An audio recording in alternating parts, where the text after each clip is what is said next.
வணக்கம். இப்பொழுது பாவகம் என்ற அடிப்படையில் 5வது வீடு வரை நாம் பார்த்துள்ளோம். 12 வீடுகள் 12 பாவங்கள் என்று சோதிடத்திலே லக்கணம் முதல் 12 பாவங்கள் அல்லது வீடுகள் என்ற அடிப்படையில் நாம் இங்கே வரிசைப்படுத்தி சொல்லிக் கொண்டிருக்கிறோம்.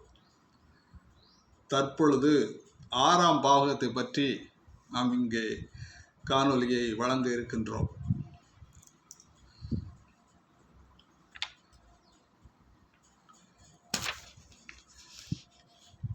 ஆறாம் பாவகம் என்பது 6 என்றாலே அங்கே ருணர் ரோகம் சத்ருஸ்தானம் என்று சில விஷயங்கள் அங்கே கூறப்பட்டிருக்கின்றது.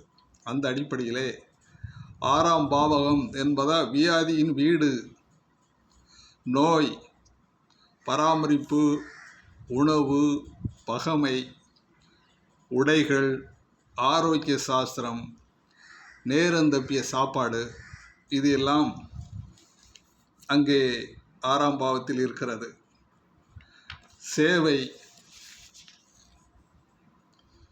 முடிவு, தொழிலாளர்கள், வேலையாட்கள், சிறு பிராணிகளை கடனாக வாங்குதல், வாடகை வீடு,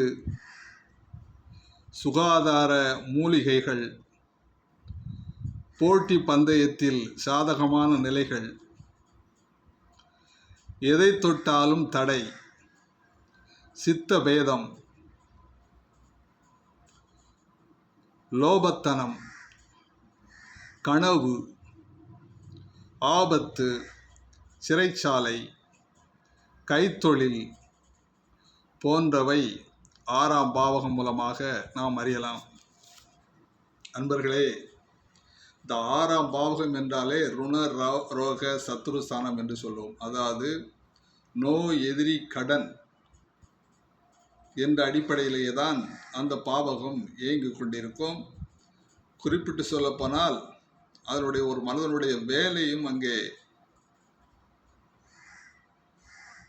இருக்கும். அதன் அடிப்படையிலே உங்கள் சாதகங்களை கையில் எடுத்துக்கொண்டு இந்த